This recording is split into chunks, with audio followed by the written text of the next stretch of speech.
Hola, ¿qué tal? Muy buenos días, tardes, noches. Yo soy Blanca Saray Vargas Claudio y les voy a explicar un poquito lo que es la filogenia. Y bueno, comencemos hablando sobre qué estudia la filogenia. Se puede entender como filogenia al estudio del linaje existente entre los organismos a través de la historia, pudiendo entenderse como el parentesco que ha surgido en las especies a través del tiempo. Y a través de ello logramos observar las diferentes especies que presentan similitudes por medio de su descendencia, observando así que todos los seres vivos, desde los microorganismos hasta grandes vertebrados, presentan conexiones en los genes principales de su especie.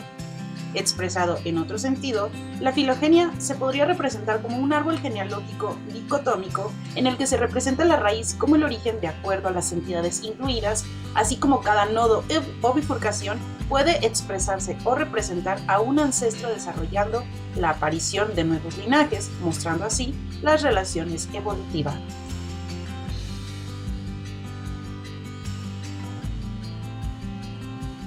Los cambios anatómicos y morfológicos a los que se ha enfrentado el ser humano a lo largo de los años se pueden expresar y observarse a través de la evolución, influenciados desde el ambiente hasta modificaciones genéticas.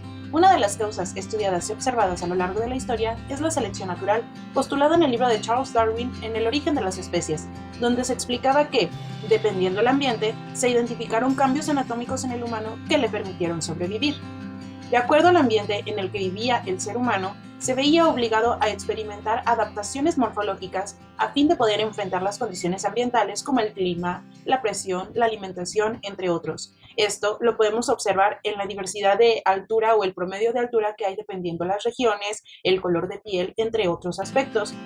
Algunos cambios anatómicos también han tenido efectos negativos en la salud humana. Por ejemplo, el bipedalismo, aunque ventajoso en muchos aspectos, también ha contribuido a problemas ortopédicos como el dolor de espalda y las hernias discales debido a la postura erguida. Además, el aumento en el tamaño del cerebro ha provocado una mayor vulnerabilidad en el momento del parto, ya que los bebés humanos nacen con cerebros grandes en comparación con otros primates, lo que resulta en un proceso de parto más complicado.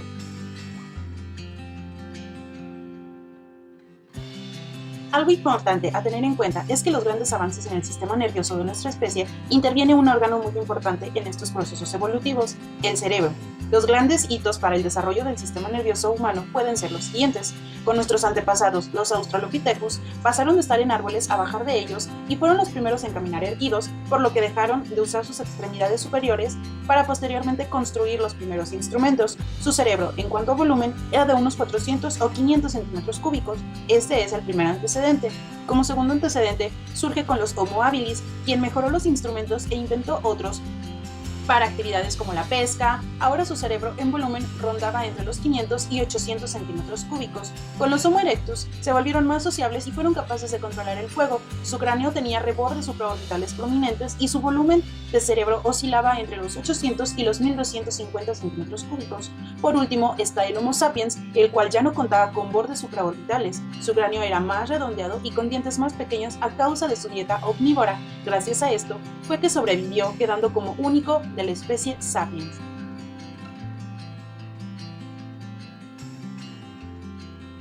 Entre las similitudes y diferencias que podemos encontrar entre lo bioquímico genético, encontramos que el porcentaje de similitudes entre el genoma humano y el del chimpancé es aproximadamente entre el 95 y 99%. Sin embargo, también existen diferencias mínimas como lo pueden ser las duplicaciones segmentarias, produciendo muchas copias de fragmentos de diversos cromosomas. La evolución también puede ser lenta o rápida, desencadenando cambios evolutivos, o bien pueden generarse debido a mutaciones genéticas. Los científicos encontraron que los embriones vertebrados como el cerdo o el pollo presentan estructuras homólogas en la columna vertebral durante ciertas fases de su desarrollo. A partir de este hallazgo se formuló el principio biológico por Ernest Haeckel, que dice que la ontogenia es la recapitulación abreviada de la filogenia, es decir, cada embrión repite la historia de sus antecesores. Entre lo anatómico y morfológico, las estructuras que conforman el cerebro como el tallo, cerebelo, hipotálamo e hipocampo surgieron gracias al proceso evolutivo de todos los mamíferos, así como encontramos ciertas similitudes con otros órganos como el corazón, pulmones, cerebro, riñones y aparato digestivo. Somos similares en humanos y otros mamíferos, si bien cumplen las mismas funciones, tienen variaciones en cuanto al tamaño. Los cambios o fluctuaciones que han tenido a lo largo del tiempo han sido mínimas, aunque elementos como la neocorteza son exclusivas del hombre, especialmente en áreas como la corteza prefrontal, siendo esta responsable de funciones cognitivas avanzadas como el razonamiento y el control emocional. En cuanto al embriológico, los humanos comparten con otros mamíferos la similitud de desarrollarse por medio de un cigoto, el cual pasa por una serie de divisiones celulares hasta llegar a un embrión que será implantado en el útero.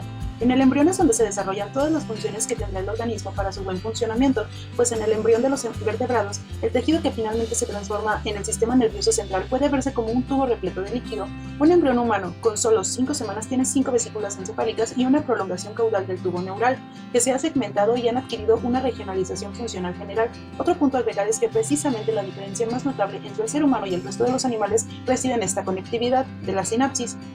Otra de las diferencias observables es en el tiempo de gestación. Mientras que en el humano se presentan aproximadamente de 37 a 42 semanas, en los cerdos es de 16 semanas y en un caballo es de 52 semanas, variando de un mamífero a otro.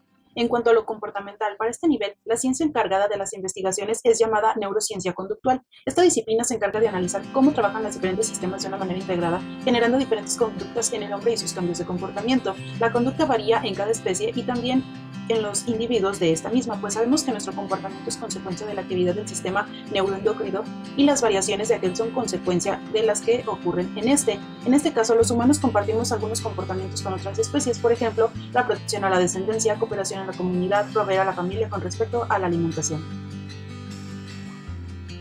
La filogenia es el estudio de las relaciones evolutivas entre los seres vivos y en el contexto de la psicología, su relevancia radica en comprender cómo los comportamientos y funciones mentales actuales de los humanos se relacionan con los de otras especies, por ejemplo, la comprensión de la evolución del cerebro y sus funciones cognitivas. La filogenia ayuda a trazar el desarrollo del cerebro y estudia cómo ha evolucionado en comparación con otras especies, permitiendo entender la cognición humana desde la perspectiva evolutiva.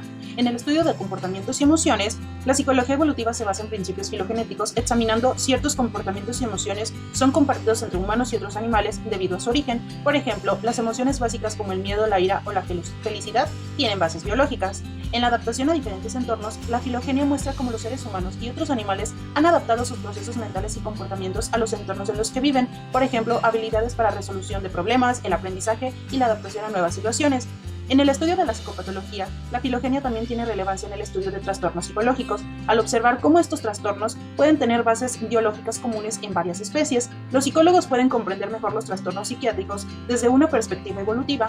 Por ejemplo, la ansiedad es un mecanismo de supervivencia que probablemente ha existido en muchas especies para prevenir el peligro, pero en los humanos puede convertirse en un trastorno cuando se vuelve crónica o desproporcionada. Y, finalmente, conexión entre psicología y biología. La filogenia establece un puente entre la psicología y la biología evolutiva, ayudando a los psicólogos a entender las bases biológicas y genéticas de los procesos mentales.